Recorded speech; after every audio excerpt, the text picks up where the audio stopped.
El carrito fantasma. Que ningún sueño maligno perturbe mi descanso, ni me toque el poder de las tinieblas. Himno vespertino. Una de las pocas ventajas que la India tiene sobre Inglaterra es una gran facilidad de conocimiento. Tras 5 años de servicio, un hombre tiene relaciones, directas o indirectas, con los 200 o 300 funcionarios de su provincia, todos los ranchos de 10 o 12 regimientos y baterías, y unas 1.500 personas más de la casta sin puesto oficial. A los 10 años, esas relaciones habrán doblado el número, y al final de 20 años conoce o sabe algo de todo inglés del imperio, y puede viajar a cualquier lugar, a todos los sitios, sin tener que pagar hotel. Quienes viajan por el mundo considerando un derecho que se les dé alojamiento, han embotado, incluso en el período de mi vida, esta generosidad. No obstante, si hoy día se pertenece al círculo íntimo, y no se es ni oso ni oveja negra, todas las puertas están abiertas, y nuestro pequeño mundo se muestra muy, muy amable y colaborador. Riquet de Camarta se hospedó con Polder de Kumaon, hará unos 15 años. Pensaba quedarse 2 noches, pero lo puso en cama una fiebre reumática y por 6 semanas desorganizó el establecimiento de Polder. Le impidió a éste trabajar y casi se le muere en el dormitorio. Polder se comporta como si hubiera quedado de por vida deudor de Riquet, y cada año envía a los hijos de éste una caja con regalos y juguetes. Lo mismo ocurre en todos los sitios. Los hombres no se toman la molestia de ocultarnos su opinión en el sentido de que somos unos asnos incompetentes, o las mujeres que denigran nuestro carácter y no comprenden las diversiones de nuestras esposas. Se quedarán en los huesos ayudándonos si caemos enfermos o tenemos problemas serios. Heatherlegh, el doctor, mantenía aparte de su clientela regular un hospital a costa de su propio bolsillo, según lo llamaban sus amigos, un agrupamiento de cubículos desvencijados para incurables. En realidad se trataba de una especie de cobertizo adaptado para las tripulaciones que han sido dañadas por los temporales.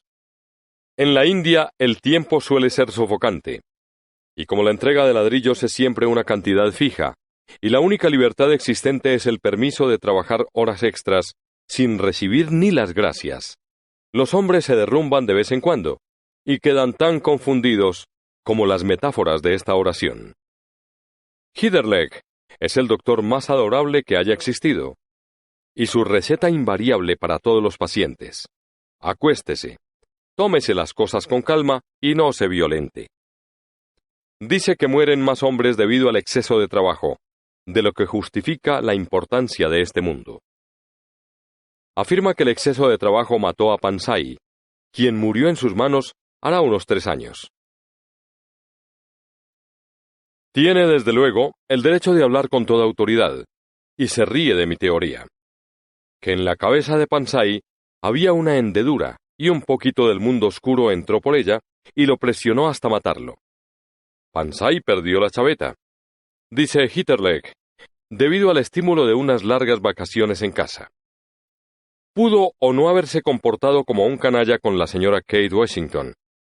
En mi opinión, su trabajo en la colonia de Katabundi le agotó las energías, y le dio por la melancolía y por exagerar un mero coqueteo tenido durante un viaje. Desde luego que estaba comprometido con la señorita Mannering, y desde luego que ella rompió el compromiso.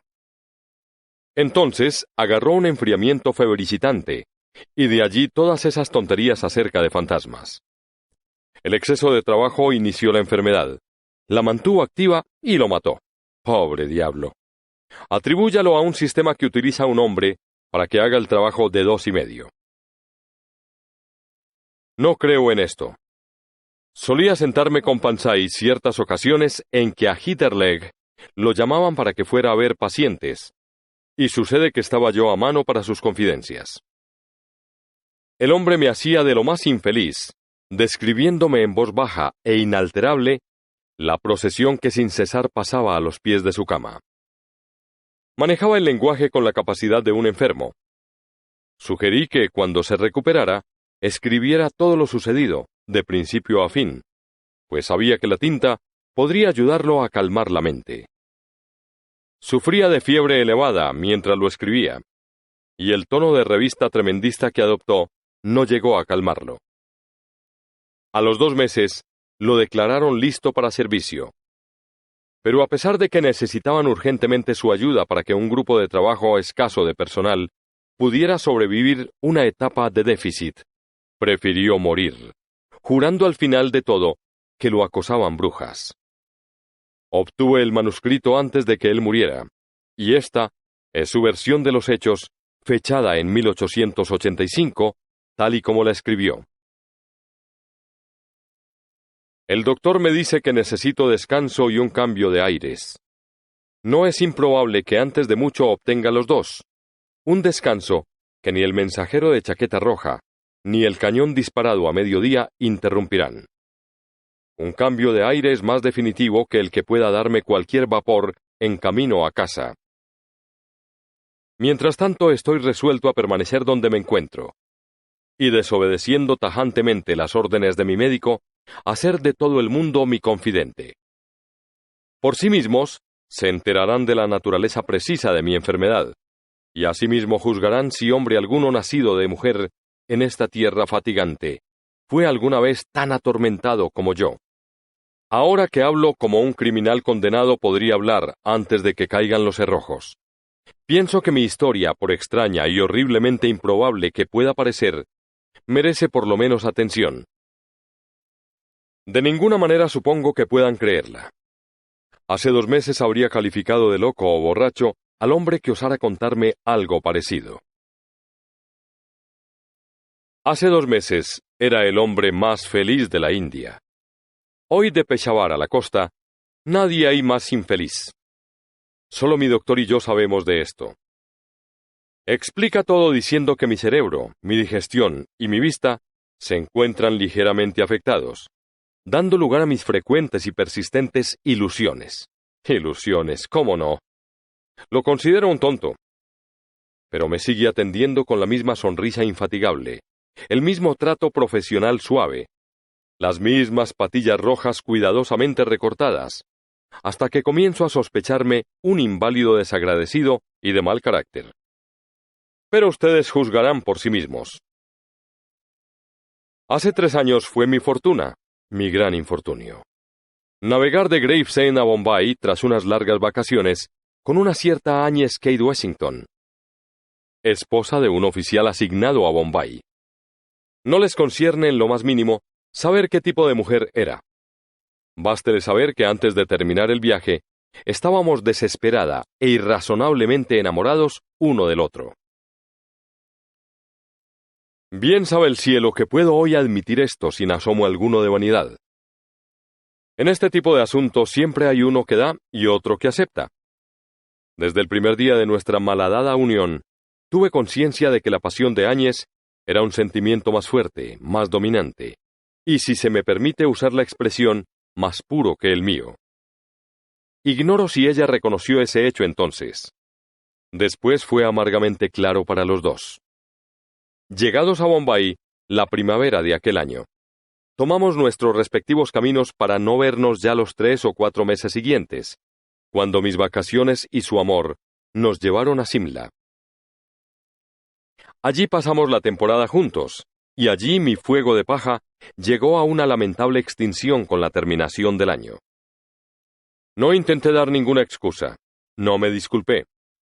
La señora Washington había renunciado a muchas cosas a causa mía, y estaba dispuesta a renunciar a todo. De mis propios labios supo en agosto de 1882 que me sentía hastiado de su presencia, cansado de su compañía y aburrido del sonido de su voz. 99 mujeres de 100 se habrían aburrido de mí como yo de ellas. 75 de esa cifra se habrían vengado prontamente mediante un coqueteo activo y franco con otros hombres. La señora Washington era la número 100. En ella no tuvieron el menor efecto ni mi aversión tan claramente expresada, ni las crueldades hirientes con que adornaba yo nuestras entrevistas. Jack, querido. Era su eterna exclamación tonta. Estoy segura de que todo es un error terrible. Algún día volveremos a ser buenos amigos. Por favor, querido Jack, perdóname. Yo era el ofensor, y lo sabía. Aquel conocimiento transformó mi piedad en una resistencia pasiva, y con el tiempo, en un odio ciego. Se trata del mismo instinto, supongo, que impulsa a un hombre a aplastar salvajemente la araña que había matado a medias. Con este odio en mi pecho, vino a su fin la temporada de 1882. Al año siguiente volvimos a encontrarnos en Simla, ella con su rostro monótono y sus tímidos intentos de reconciliación. Yo, con aquel odio por ella en todas las fibras de mi cuerpo. No pude evitar verme a solas con ella en varias ocasiones. En cada una de estas sus palabras fueron exactamente las mismas. Ese lamento irracional de que todo era un error. Y luego, la esperanza de que con el tiempo seríamos amigos. De haberme preocupado por mirar, podría haber visto que solo la esperanza la mantenía viva. Mes con mes palidecía y adelgazaba. Estarán de acuerdo conmigo al menos en esto, que esa conducta habría hecho caer en la desesperación a cualquiera. Era innecesaria, infantil, poco femenina. Afirmo que ella tenía mucho de la culpa. Y sin embargo, a veces, en mis negras y enfebrecidas vigilias nocturnas, he comenzado a pensar que pude ser un poco más amable con ella. Pero esa sí es una ilusión. No podía seguir pretendiendo que la amaba cuando no ocurría así. ¿No es cierto? Hubiera sido injusto para los dos. El año pasado volvimos a reunirnos en las mismas condiciones. Los mismos llamados fatigantes, las mismas respuestas secas de mis labios. Finalmente, decidí hacerla comprender cuán totalmente equivocados y sin esperanza eran sus intentos de reanudar la vieja relación. Según avanzaba la temporada, nos fuimos separando. Es decir, le fue difícil reunirse conmigo, pues tenía yo otros intereses más absorbentes a los cuales atender. Cuando calmadamente repaso todo eso en mi cuarto de enfermo, la temporada de 1884 me parece una pesadilla confusa, en la que luz y sombra estuvieran entremezcladas fantásticamente. Mi cortejo de la pequeña Kitty Mannering, mis esperanzas, dudas y miedos, nuestros largos paseos a caballo juntos, mi temblorosa aceptación de que estaba enamorado, su respuesta. De vez en cuando la visión de un rostro blanco que pasa en el carrito con las libreas blancas y negras, que en alguna ocasión esperé con tanta ansia. La mano enguantada de la señora Wessington saludándome. Y cuando estábamos solos, lo que ocurría rara vez, la molesta monotonía de su queja.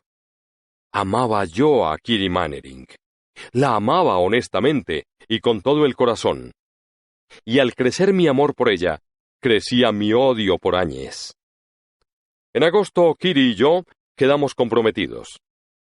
Al día siguiente encontré a espaldas del Yaco a esos malditos Yampanies, corvinos, y llevado de un pasajero sentimiento de piedad, me detuve junto a la señora Wessington para contarle todo. Ya lo sabía. Escuché decir que estás comprometido, querido Jack. Y entonces, sin mediar pausa alguna, estoy segura de que todo es un error terrible. Alguna vez seremos tan buenos amigos, Jack, como siempre lo fuimos. Mi respuesta habría hecho respingar incluso a un hombre. Cortó a la mujer moribunda que ante mí tenía como el golpe de un látigo. Por favor, Jack, perdóname. No quise enojarte. Pero es cierto, es cierto. Y la señora Wessington se derrumbó totalmente. Me di la vuelta y dejé que terminara su viaje en paz, sintiendo, aunque solo por 1 o 2 segundos, que me había comportado como una alimaña indeciblemente cruel. Miré hacia atrás y vi que había hecho dar vuelta al carrito, con la idea, supongo, de alcanzarme. Aquella escena y los alrededores quedaron fotografiados en mi memoria. El cielo cargado de lluvia, Estábamos a finales de la temporada de lluvias. Los pinos empapados y deslucidos, el camino lodoso y los farallones hendidos por la pólvora formaban un lóbrego telón de fondo, contra el cual destacaban claramente las libreas negras y blancas de los Yampanies, el carrito de paredes amarillas y la abatida cabeza dorada de la señora Wessington. Con el pañuelo apretado en la mano izquierda, se apoyaba extenuada en los cojines del carrito. Llevé mi caballo por una vereda cercana al Saint-Joly-Reservoir, y literalmente huí. En una ocasión creí escuchar un lejano Jack. Tal vez fuera mi imaginación.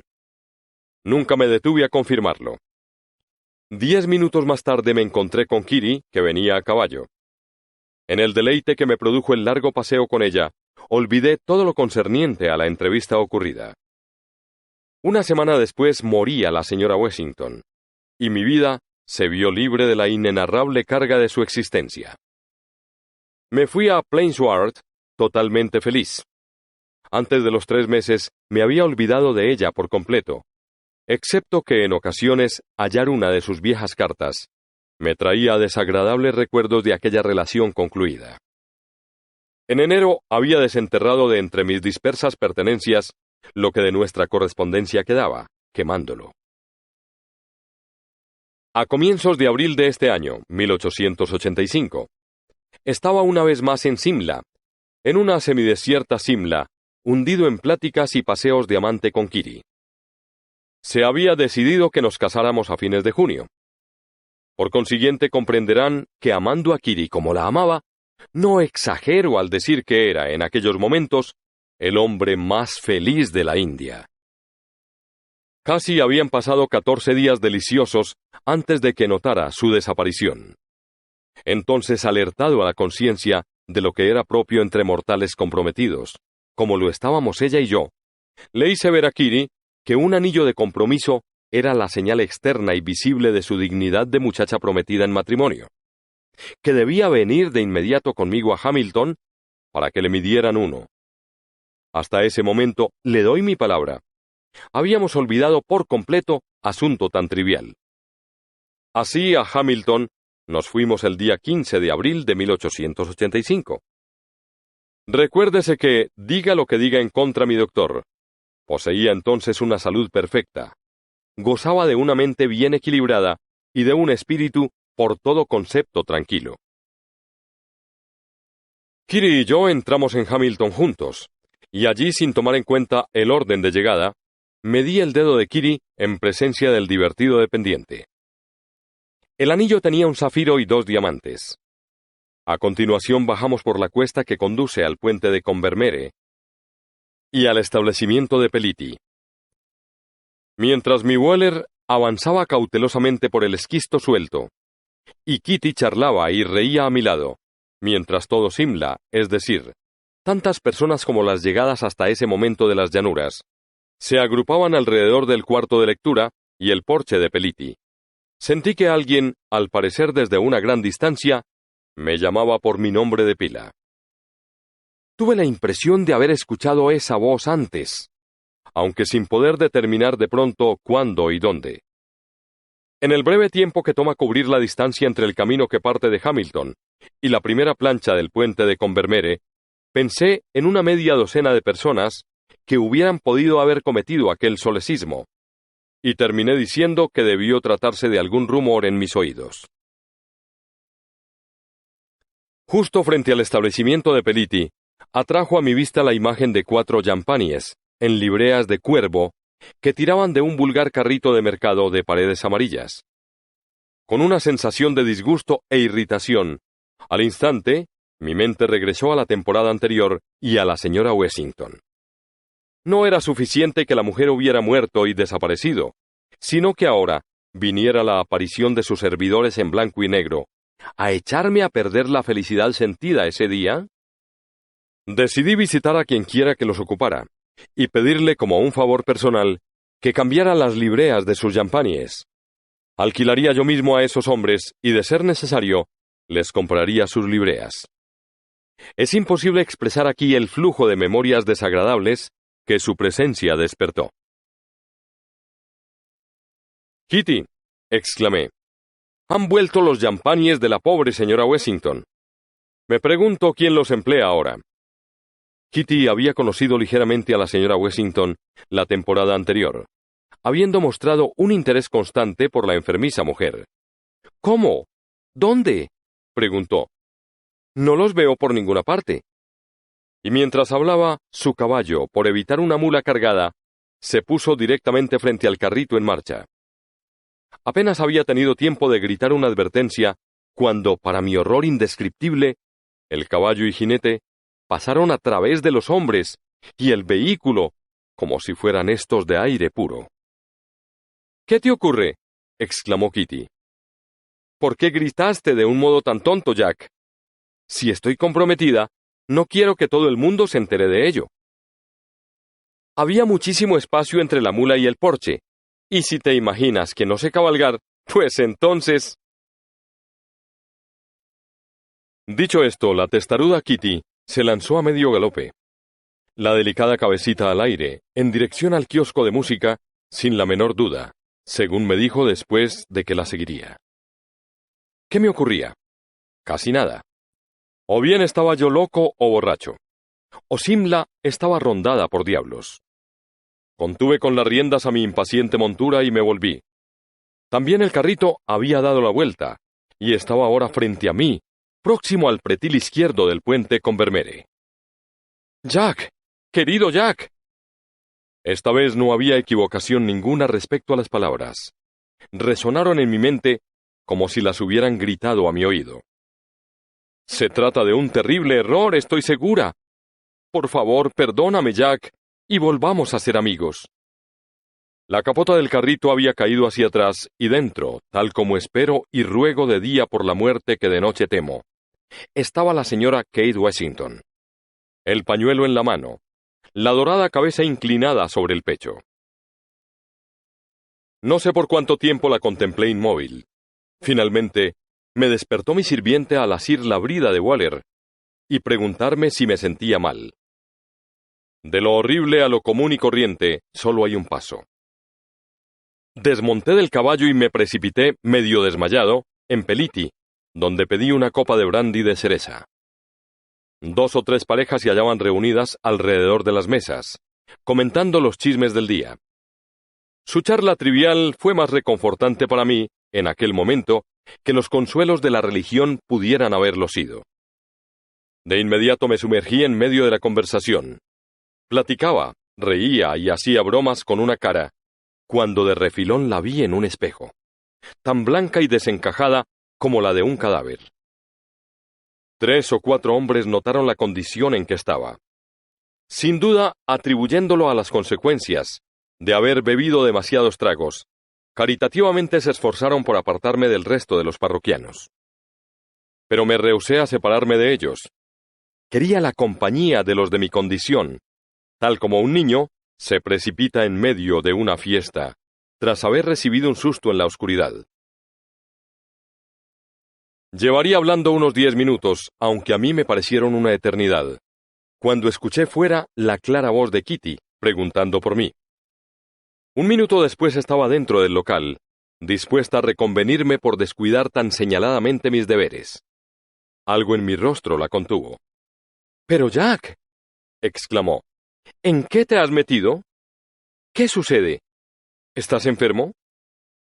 Así, conducido a una mentira directa, dije que el sol había resultado demasiado fuerte para mí. Eran cerca de las 5, una encapotada tarde de abril, y el sol había estado oculto todo el día. Comprendí mi error en cuanto las palabras terminaron de salir de mi boca. Intenté cubrirlas. Disparaté lamentablemente y seguí a Kitty, cuyo enojo era de alcurnia, al exterior, entre las sonrisas de mis conocidos.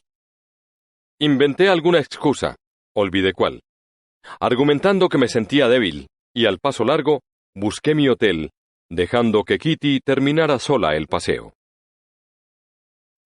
En mi habitación me senté e intenté con toda calma encontrarle alguna explicación a lo sucedido. Heme aquí, yo, Theobald Jack Pansay, un funcionario civil con buenos estudios, en el año de gracia de 1885, supuestamente cuerdo, sin duda alguna sano, a quien la aparición de una mujer muerta y enterrada 8 meses atrás causa tal terror que lo separa del lado de la novia. Son hechos ante los cuales no puedo cerrar los ojos. Nada más lejano de mi pensamiento que la memoria de la señora Wessington, cuando Kitty y yo salimos de Hamilton. Nada más común y corriente que la porción de muro frente a Peliti. A plena luz del día, el camino lleno de gente. Y sin embargo allí, fíjense, desafiando toda ley de la probabilidad, en violación directa de lo ordenado por la naturaleza, se me aparece un rostro venido de la tumba. El caballo árabe de Kitty había pasado a través del carrito. Así quedaba eliminada mi primera esperanza, que una mujer milagrosamente parecida a la señora Wessington hubiera alquilado el carrito, junto con los culíes de librea. Una y otra vez di vueltas alrededor de esa maraña de pensamientos. Una y otra vez me rendí, perplejo y desesperado. La voz era tan inexplicable como la aparición. De principio tuve la idea descabellada de confesarle todo a Kitty, rogarle que se casara conmigo de inmediato, y en sus brazos desafiar a la fantasmal ocupante del carrito. Después de todo, arguía, la presencia del carrito basta como prueba de la existencia de una ilusión espectral. Es posible ver fantasmas de hombres y mujeres, pero de seguro nunca de culíes y vehículos. Todo esto es absurdo. Imagínense, ver el fantasma de un montañés. A la mañana siguiente envié a Kitty una nota de disculpa, implorándole que pasara por alto mi extraña conducta de la tarde anterior. Mi divinidad seguía muy enojada, y fue necesario dar disculpas personalmente.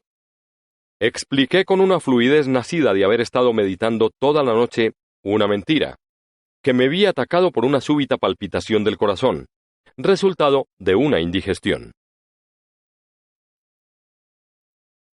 Esa solución eminentemente práctica tuvo su efecto. Kitty y yo paseamos a caballo aquella tarde con la sombra de mi primera mentira apartándonos. Se encaprichó en un paseo al paso largo alrededor del Yaco. Con los nervios aún trastornados por la noche anterior, protesté débilmente contra la idea, sugiriendo la colina Observatory Yutok, el camino de Bois-le-Jinju. Cualquier cosa, excepto el círculo del Yaco. Kitty estaba enojada y un tanto herida, así que cedí, temeroso de provocar un malentendido mayor. Por tanto, partimos juntos hacia Chota Simla. Fuimos al paso gran parte de la ruta, y según era nuestra costumbre, al paso largo desde poco más o menos 1 milla antes de Convent hasta el tramo de camino uniforme que está junto al Saint-Julie-Reservoir. Los malditos caballos parecían volar, y mi corazón latía cada vez con mayor rapidez, según nos acercábamos a la cresta de la pendiente. Mi mente había estado ocupada toda la tarde con la señora Wessington. Cada pulgada del camino del Yaco era testigo de nuestros paseos y charlas. Los cantos rodados estaban plenos de aquello. Los pinos lo cantaban potentes por encima de nosotros. Invisibles, los torrentes alimentados por la lluvia reían contenidos, reían entre dientes de aquella historia vergonzante. Y en mis oídos, el viento salmodiaba la iniquidad cometida. Como una culminación lógica, en medio del trecho que los hombres llaman la milla de las damas, el horror me esperaba. Ningún otro carrito a la vista. Únicamente los 4 champagnes en blanco y negro. El vehículo de paredes amarillas, y dentro, la dorada cabeza de la mujer.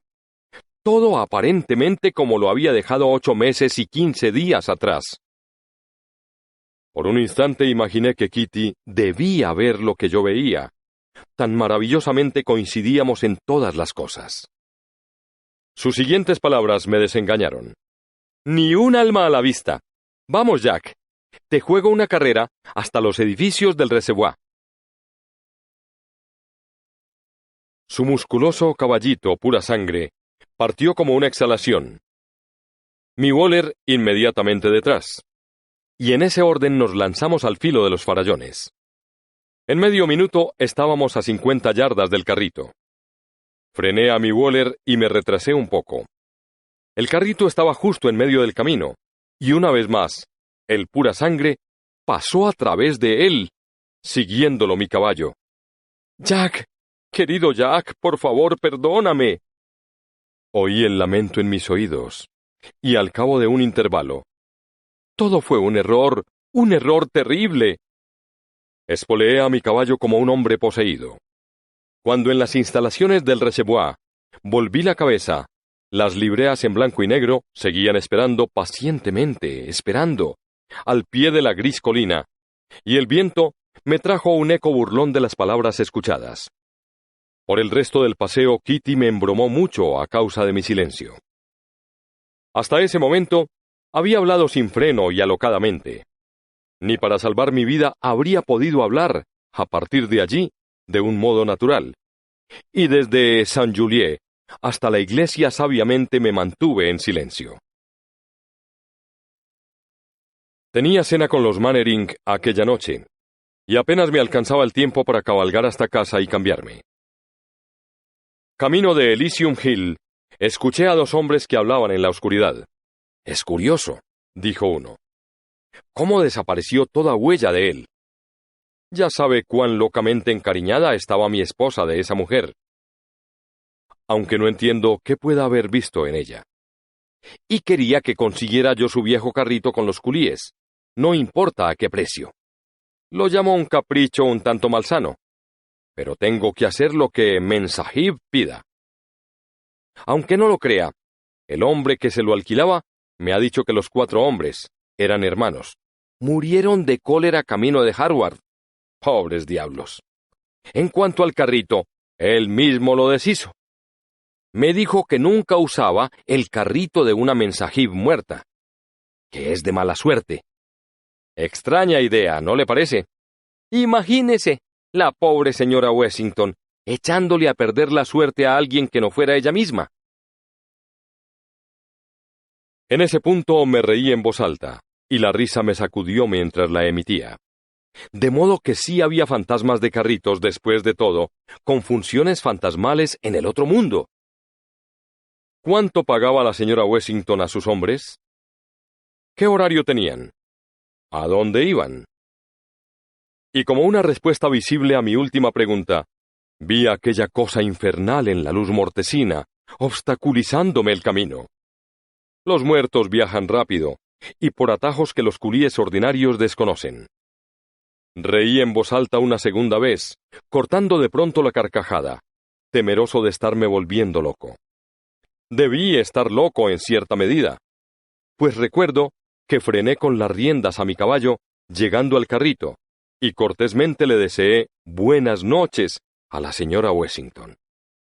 Su respuesta fue una que conocía yo demasiado bien. La escuché hasta el final. Repliqué entonces que todo aquello lo había oído ya antes, pero que si ella tenía algo que agregar, atendería con gusto. Algún demonio maligno más fuerte que yo debió entrar en mí aquella noche, pues tengo vagas memorias de haber comentado, por 5 minutos, los sucesos cotidianos de aquel día, con la cosa que tenía enfrente. «Está loco de atar el pobre diablo, o borracho, Max. Mira si puedes convencerlo que se vaya a su casa». De seguro, aquella no era la voz de la señora Wessington. Los 2 hombres me habían escuchado hablar con el aire, y regresaban para cuidarme. Se mostraron muy amables y considerados, y de sus palabras deduje que me creían sumamente borracho. Les di las gracias atropelladamente, y cabalgué hasta mi hotel, donde me cambié. Llegué 10 minutos tarde a casa de los Mannering. Alegué como excusa lo oscuro de la noche. Kitty me reprochó por mi nada romántica tardanza, y nos sentamos. La conversación se había generalizado ya. A socapa de ella, dirigía yo algunas frases tiernas a mi novia, cuando capté que al extremo de la mesa, un hombre de corta estatura y patillas rojas, describía con mucho adorno su encuentro aquella noche con un loco desconocido. Unas cuantas oraciones me convencieron de que repetía el incidente de media hora atrás. En medio de su relato miró en derredor buscando aplausos, como hacen los narradores profesionales. Tropezó con mi cara y sin más se desmoronó. Hubo un momento de penoso silencio, y el hombre de patillas rojas murmuró algo en el sentido de que había olvidado el resto, sacrificando con ello la reputación de buen contador que había ido ganando las 6 últimas temporadas. Lo bendije desde el fondo de mi alma, y seguí comiendo mi pescado. A su debido tiempo la cena llegó a su fin. Con pesar genuino me separé de Kitty. Tan cierto como estaba de mi existencia, sabía que aquello me estaba esperando al otro lado de la puerta. El hombre de patillas rojas que me fue presentado como el doctor Hitterleg, de Simla, me ofreció compañía hasta donde nuestros caminos se separaran. Acepté la oferta con gratitud. El instinto no me había engañado. Estaba presto en el mall, y con lo que parecía una burla demoníaca de nuestras costumbres, tenía la lámpara frontal encendida. El hombre de patillas rojas abordó la cuestión de inmediato, mostrando con su modo de hacerlo que había estado pensando sobre el caso durante toda la cena. Dígame, Pansay, ¿qué diablos le ocurrió esta noche en el Elysium Road?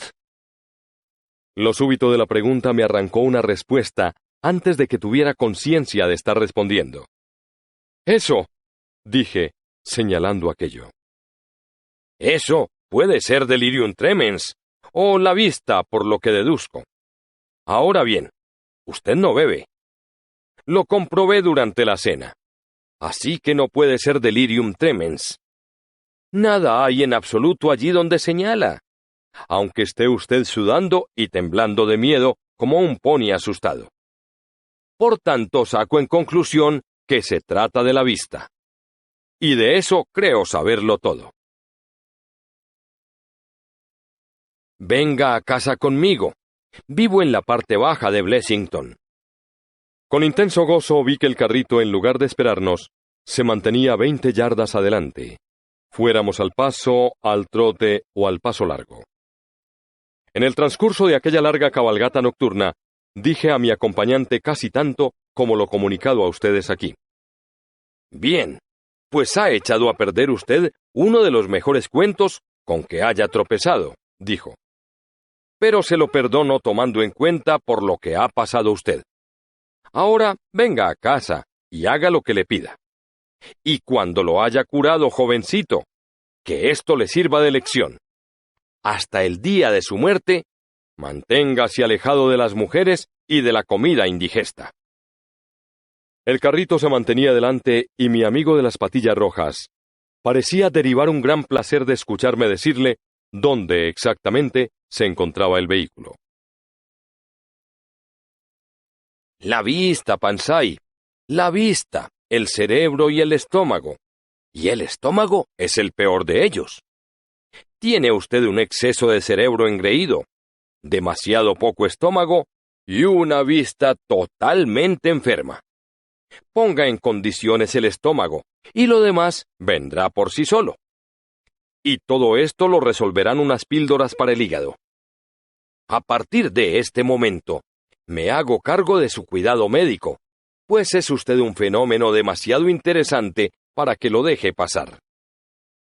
En aquel instante estábamos en la parte baja de Blessington, en lo más profundo de sus sombras, y el carrito se detuvo bajo un grupo de pinos, situado en un saliente de pizarra. Instintivamente me detuve también, explicando la razón. Hitterleg lanzó un juramento.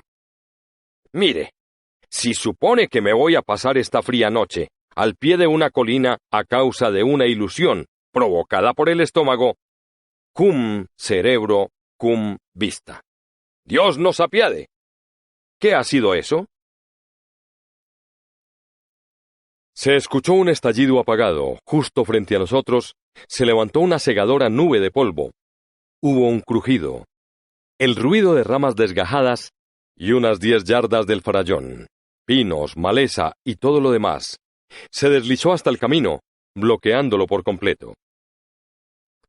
Los árboles desenraizados oscilaron y se tambalearon por un momento en la oscuridad, como gigantes ebrios, y enseguida cayeron postrados entre sus compañeros con un estrépito atronador. Nuestros caballos quedaron inmóviles, sudando de miedo. En cuanto el ruido de la tierra y las piedras derribadas cesó, mi acompañante murmuró: «Amigo, si hubiéramos seguido avanzando, en este momento estaríamos en nuestras tumbas, a 10 pies de profundidad. Hay más cosas en el cielo y en la tierra. Venga a casa, Pansay, y demos gracias a Dios. Necesito de inmediato un trago».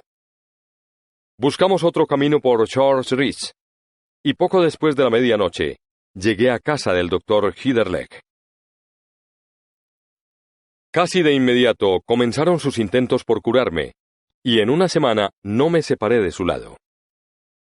A lo largo de esa semana, en muchas ocasiones bendije a mi buena fortuna, que me había puesto en contacto con el mejor y más amable doctor de Simla. Día a día mi espíritu ganaba en alegría y se serenaba. Asimismo, día a día, me inclinaba más por aceptar la teoría de Heiderleg sobre una ilusión espectral, relacionada con vista, cerebro y estómago. Escribí a Kitty diciéndole que un esguince ligero, provocado por una caída del caballo, me tendría en cama unos días, que me recuperaría antes de que tuviera tiempo de lamentar mi ausencia. El tratamiento aplicado por Heiderleg era sencillo en cierta medida. Consistía en píldoras para el hígado, baños de agua fría y ejercicios enérgicos, hechos al oscurecer o muy temprano por la mañana. Porque, como sagazmente observó el doctor, un hombre con un tobillo torcido no camina una docena de millas al día, y su joven amiga pudiera entrar en sospecha de verlo. Al finalizar la semana, tras examinarme mucho la pupila y el pulso, y tras darme instrucciones estrictas respecto a la dieta y mis caminatas, Heiderleg me despidió con igual brusquedad que cuando se hizo cargo de mí. He aquí su bendición de despedida. «Amigo, certifico su cura mental, lo que equivale a decir que he curado una gran parte de sus dolencias corporales. Ahora tome sus bártulos y váyase lo antes posible. Váyase y corteje a la señorita Kitty». Me esforzaba en expresarle mi agradecimiento por sus bondades, pero me interrumpió sin más. «No piense que lo hice porque me agrade usted. Entiendo que se ha comportado como un verdadero canalla. Pero, de cualquier manera, es usted un fenómeno, y un fenómeno curioso en igual medida que canalla. No». Y me silenció una segunda vez. «Ni una rupia, por favor. Salga de aquí y mire a ver si encuentra nuevamente ese problema de ojo, cerebro, estómago. Le daré un lac cada ocasión que lo vea». Media hora más tarde estaba en la sala de los Mannering con Kitty, ebrio con los efluvios de mi felicidad actual, y el conocimiento de que nunca más me perturbaría aquella presencia espantosa. Firme, gracias a la sensación de mi recién hallada seguridad, propuse un paseo en el acto, y de preferencia, al paso largo, alrededor de Jaco. Nunca me había sentido mejor, tan lleno de vitalidad y simple espíritu animal, como aquella tarde del 30 de abril. Kitty se mostró dichosa con mi cambio de aspecto, y me felicitó por ello, con su estilo tan deliciosamente franco y abierto. Dejamos juntos la casa de los Mannering, riendo y hablando, y como en los viejos tiempos, fuimos al paso largo por el camino de Chota Simla. Tenía prisa de llegar al St. Joli Reservoir, para allí 2 veces hacer segura mi seguridad. Los caballos daban su mejor esfuerzo, que parecía demasiado lento para mi mente impaciente. A Kitty le asombraba mi bullicio. «Pero Jack», exclamó finalmente, «te estás comportando como un chiquillo. ¿Qué haces?» Estábamos justo antes del convento, y por un mero impulso de travesura, hacía que mi Waller cabriolara y corcoveara a lo ancho del camino, cosquilleándolo con el lazo de mi látigo. ¿Qué hago?, respondí. «Nada, querida. Exactamente ocurre eso. Si nada has hecho por una semana, excepto estar en cama, te sentirías tan alborotada como yo». cantando y murmurando de alegría festiva, feliz de verte vivo, Señor de la natura, de la tierra visible, de los 5 sentidos. No acababa de expresar mi cita, cuando ya habíamos rodeado la curva que está después del convento. A las pocas yardas, veíamos hasta San Jowly. En el centro del recto camino, estaban las libreas negras y blancas, el carrito de paredes amarillas y la señora Kate Wessington. Tiré de las riendas, miré, me restregué los ojos y, creo, algo dije. Mi siguiente memoria es de verme boca abajo sobre el camino, Kitty, en llanto, arrodillada a mi lado. ¿Se ha ido, pequeña?, pregunté entrecortadamente. Kitty se limitó a llorar con mayor amargura. ¿Se ha ido qué, Jack, querido? ¿Qué significa todo esto? Debe haber algún error en alguna parte, Jack. ¡Un error terrible! Estas palabras últimas me pusieron de pie, enloquecido, desvariando por unos momentos. Sí. Hay un error en alguna parte, repetí. Un error terrible. Ven y míralo. Tengo una idea vaga de haber arrastrado a Kitty de la muñeca por el camino hasta donde aquello estaba, implorándole que por piedad le hablara, le dijera que ella y yo estábamos comprometidos, que ni la muerte ni el infierno podrían romper el nexo que nos unía, y solo Kitty sabe cuántas expresiones más en la misma línea. Una y otra vez pedí apasionadamente al terror sentado en el carrito que comprobara todo lo que le había dicho, que me librara de una tortura que me estaba matando. Supongo que mientras hablaba, debí contar a Kitty de mis relaciones con la señora Wessington, porque la vi escuchar atentamente, el rostro blanco y los ojos en llamas. «Gracias, señor Pansay», dijo. «Eso es más que suficiente». «Sí, Segora Lao». Los sirvientes impasibles, como lo están siempre los orientales, habían regresado con los caballos. Cuando Kitty montaba, así la rienda, y rogué a mi amada que me oyera y perdonara. La respuesta fue una cortadura hecha con su látigo, que me cruzó el rostro de la boca al ojo, junto con 1 o 2 palabras de adiós, que incluso ahora me es imposible escribir. Por ello juzgo, y juzgo acertadamente, que Kitty lo sabía todo. Tambaleante volví junto al carrito. Tenía el rostro cortado y sangrante. El golpe del látigo había producido un lívido cardenal. No tenía yo pundonor. Justo en ese momento, Heatherlegh, quien debió estar siguiéndonos a cierta distancia, se acercó. «Doctor», dije señalando mi rostro, «he aquí la firma de la señorita Mannering en mi orden de baja, y le agradeceré que me pague ese lac en cuanto le sea posible». Incluso en la profunda infelicidad en que me veía, la expresión de Heatherlegh me movió a risa. «Apuesto mi reputación profesional», comenzó a decir. «No sea tonto», susurré. «He perdido la felicidad de mi vida. Será mejor que me lleve a casa». Mientras hablaba, el carrito desapareció. Entonces perdí toda conciencia de lo que pasaba. La cima del yaco pareció elevarse, girar como la cresta de una nube y caer sobre mí. 7 días más tarde, es decir, el 7 de mayo, tuve conciencia de encontrarme acostado en la habitación de Heatherlegh, tan débil como un niño. Heatherlegh me miraba fijamente tras los papeles puestos en su escritorio. Sus primeras palabras no fueron consoladoras, pero me encontraba demasiado agotado para que me sacudieran. «La señorita Kitty le regresó sus cartas. Ustedes los jóvenes escriben mucho. Hay aquí un paquete que parece contener un anillo y una especie de nota jovial de papá Mannering, que me tomé la libertad de leer y quemar. El anciano caballero no está contento con usted». «¿Y Kitty?», pregunté apagadamente. «Bastante más conmovida que su padre, por lo que dice. Con base en esto, supongo que dejó escapar usted un cierto número de recuerdos peculiares, justo antes de llegar yo. Dice que cuando un hombre se ha comportado con una mujer, como usted con la señora Wessington, debería matarse de lástima por los de su especie. Esta conquista suya es un diablillo arrebatado. Afirma además que sufría usted delirium tremens cuando aquella trifulca en el camino del Yaco.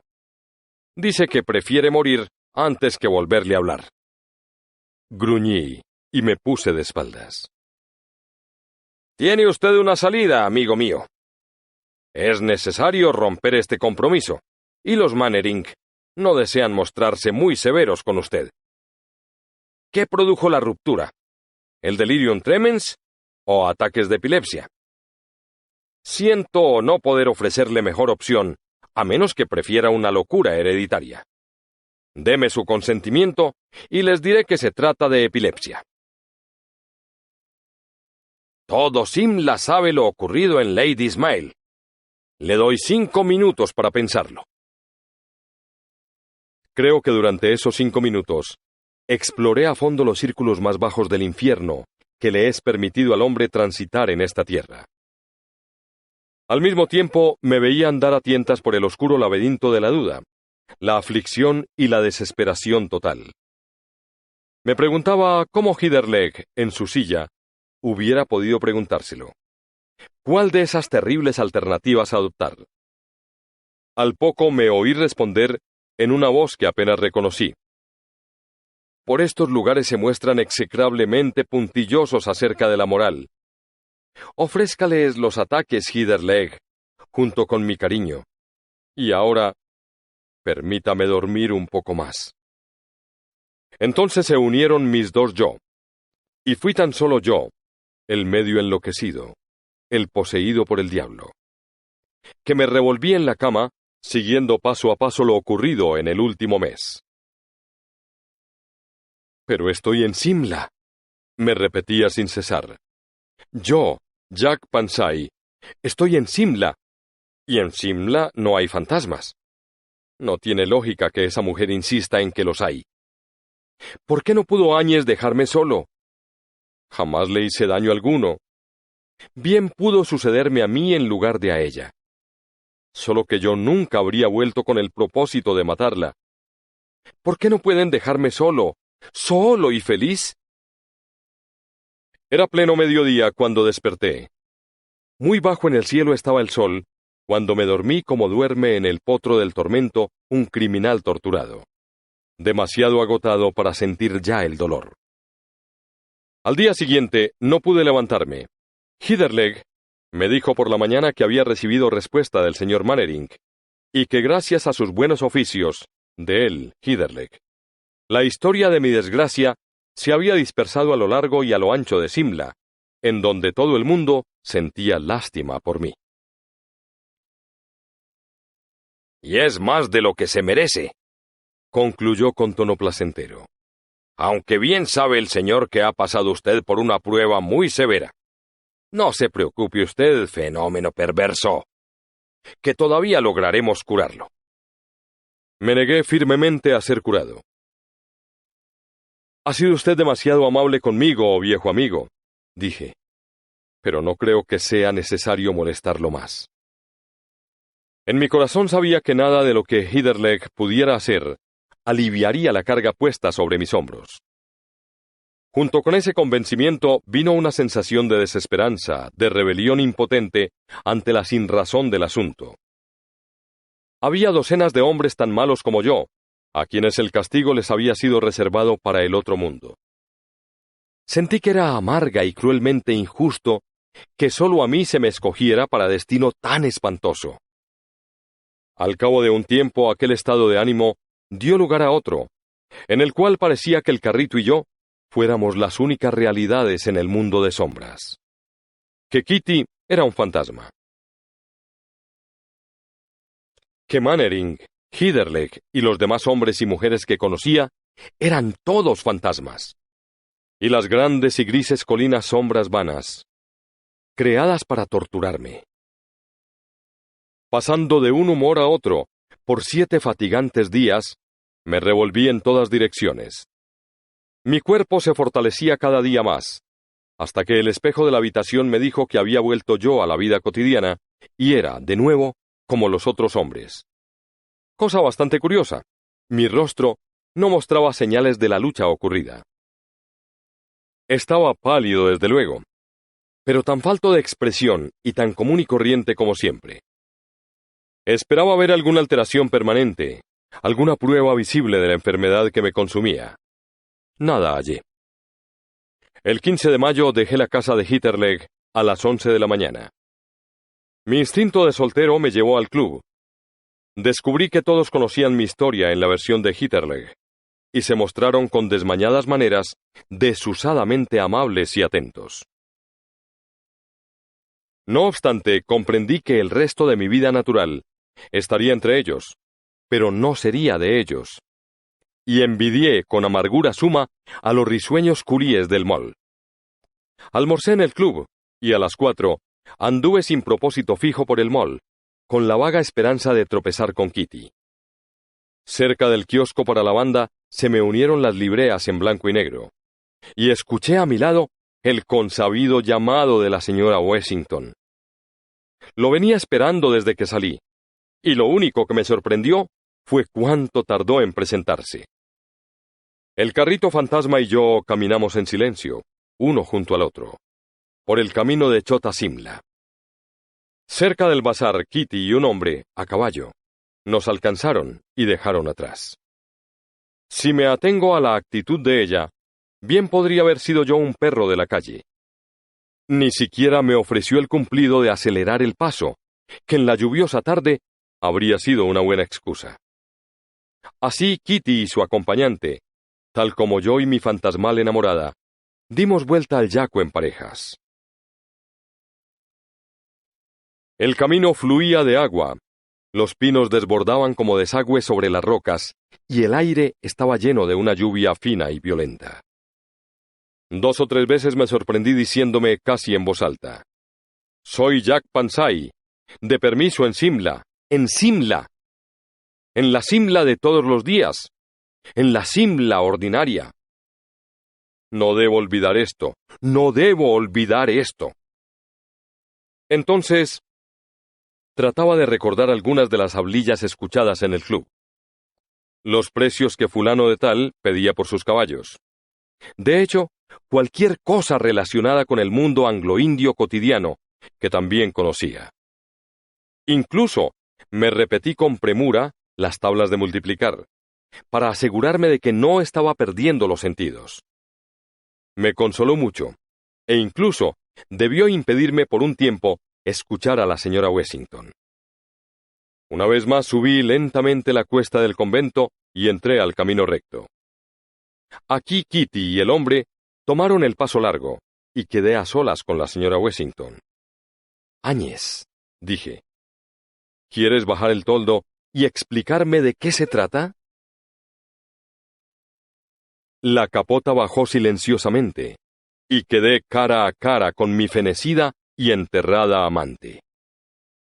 Llevaba puesto el vestido en que la vi por última vez viva.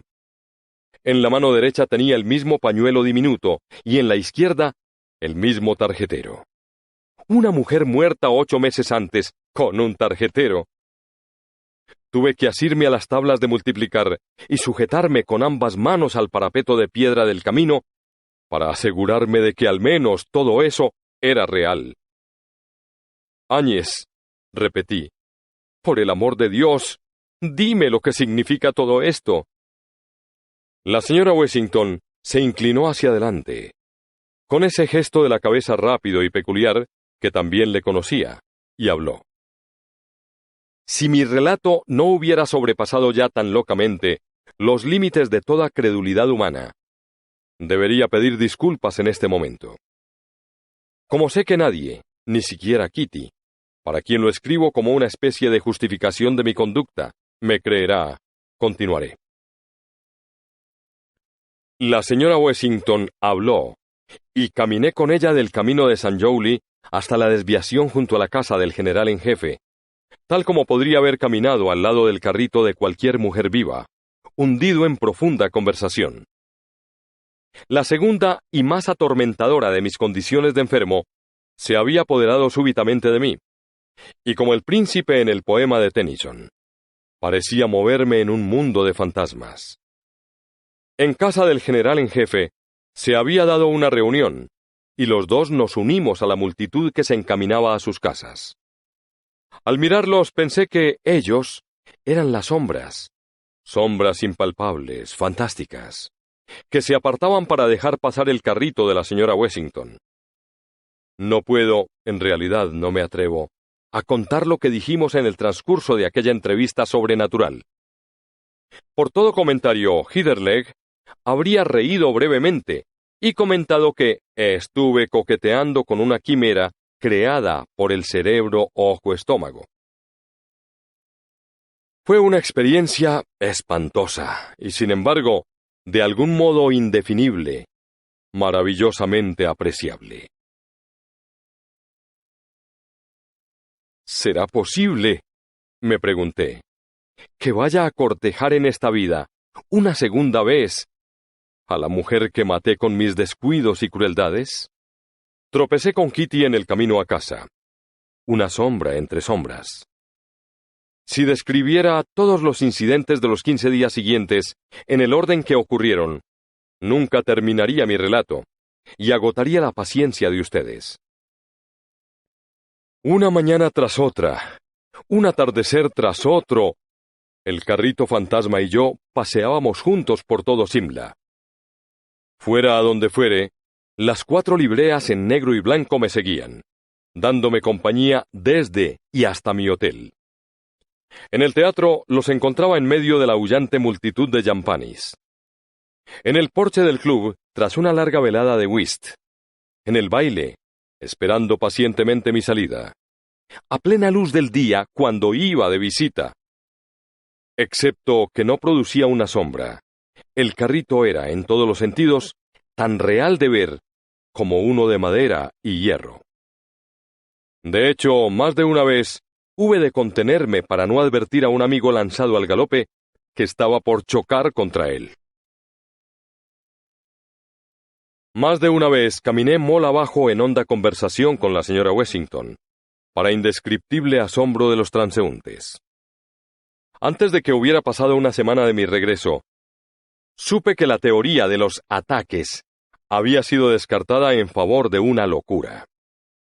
Sin embargo, en nada cambié mi modo de vida. Fui de visita, paseé a caballo y cené fuera tan a menudo como antes. Tenía por la sociedad de mi clase una pasión como jamás la había sentido. Ansiaba verme entre las realidades de la vida. Al mismo tiempo, me sentía vagamente infeliz cuando por un lapso demasiado largo me veía separado de mi fantasmal compañía. Sería casi imposible describir los estados de ánimo variables porque pasé del 15 de mayo a la fecha. La presencia del carrito me llenaba, por etapas, de horror, de miedo ciego, de una especie de placer apagado y de completa desesperación. No me atrevía a dejar Simla. Sabía a la vez que mi estancia allí me mataba. Sabía además que mi destino era morir lentamente, un poco cada día. Mi única obsesión era concluir con el castigo lo más calladamente posible. Alternadamente, anhelaba ver a Kitty. Y con divertido interés, observaba sus coqueteos desaforados con mi sucesor. O para hablar con mayor precisión, mis sucesores. Era tan ajena a mi vida como yo a la suya. De día vagaba con la señora Wessington, casi satisfecho. De noche imploraba al cielo que me permitiera volver al mundo de antaño. Y por encima de esos estados de ánimo variables, flotaba la sensación de un pasmo apagado y adormecedor, porque lo visible y lo invisible se mezclaban de un modo tan extraño en este mundo para llevar a la tumba a una pobre alma. Agosto 27. Heatherlegh se ha mostrado infatigable en los cuidados que me presta.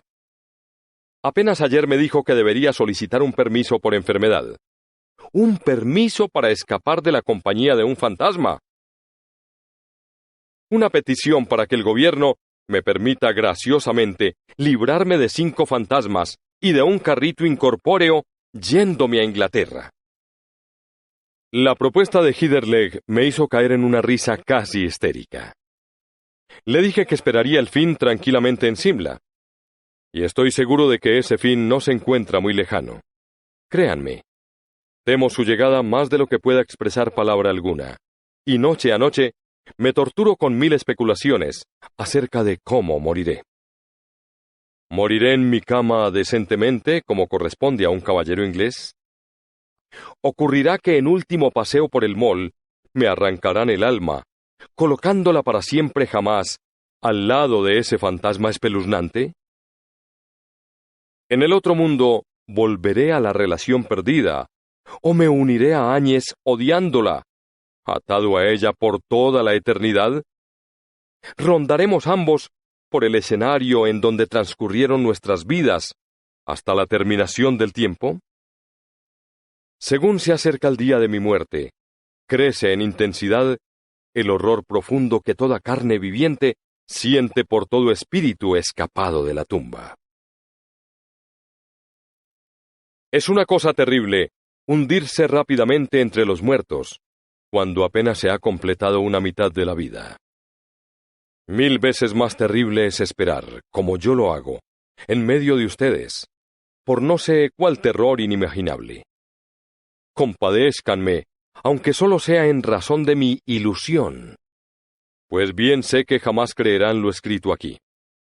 Pero si alguna vez un hombre fue llevado a la muerte por los poderes de las tinieblas, ese hombre soy yo. Para, además, ser justos, compadézcanla, porque tan seguro como alguna vez un hombre haya matado a una mujer, yo maté a la señora Wessington. Y la última parte de mi castigo comienza a caer sobre mí.